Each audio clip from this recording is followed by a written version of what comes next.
Let us talk briefly about what is happening in our government.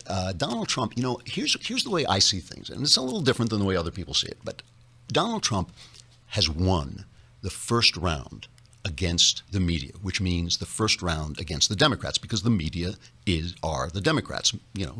When you talk about the mainstream media, talk about the networks, the Times, the Washington Post, CNN, you're talking about Democrat news for Democrats, about Democrats, with a Democrat slant. That's what you're talking about.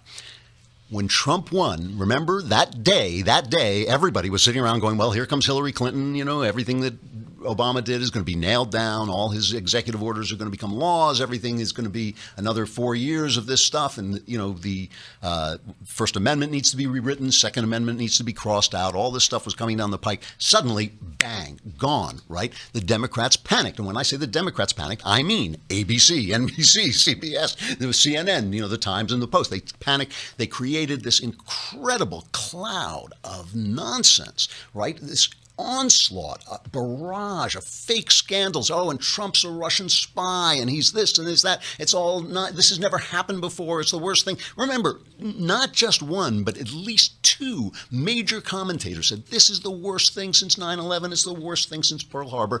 Trump has scattered their armies to the wind. Two major events that really were the turning points. The first was that press conference he gave where he just laid into them. They came in, if you remember, if you go back, the day before that press conference, it was Michael Flynn resigns, Trump's a Russian spy, the Russians have taken over the government. The day before, day after that press conference is, he yelled at us and now we're unhappy and it's a First Amendment. It was like a complete turnaround. And, right after that,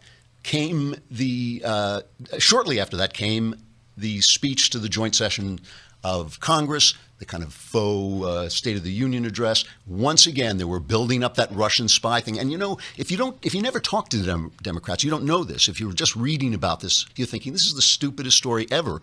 It doesn't make any sense. There's no proof. The James Clapper investigated. James Clapper's a partisan. He was the director of intelligence under Obama. He investigated. He said there's no evidence of this whatsoever. No evidence of collusion with the Trump campaign. That was on January 20th when he stepped down. He said that there's no evidence of collusion. Still, they're running with this. They're into the Associated Press, so help me, this is true. The Associated Press was interviewing spy novelists.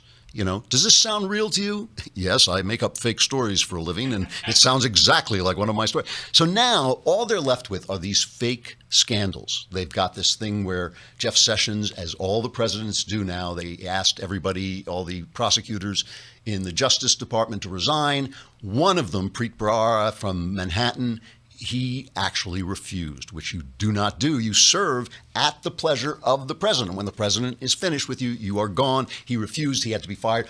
Oh, what a scandal. What a scandal. Immediately, social media just dispels this by they showed when Obama did it, it was he replaces attorneys. When Trump did it, it was he ousts them.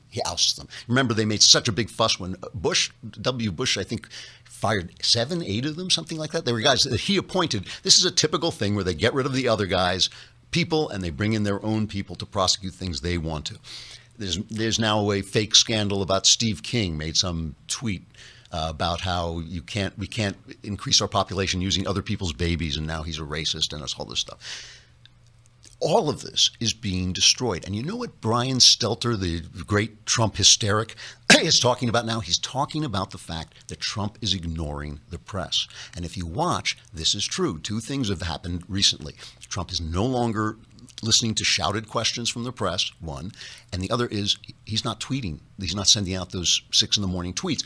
And you can think to yourself, well, somebody's got his phone, somebody's told him he's got to rein it in. I don't think that's it. I think he knows he's won this round. They'll come back. The Democrats are like a guy with herpes. First they screw you and then you can't get rid of the results. That's like, so the Democrats are not done.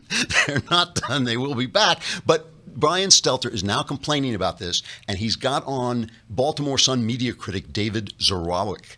And Zurawik points out that Trump has done nothing to these guys, and why would he talk to them? Listen to this. If I was him right now and I looked at this, I'd say, hey, look, every time we engage the press, we are attacked. We're shredded.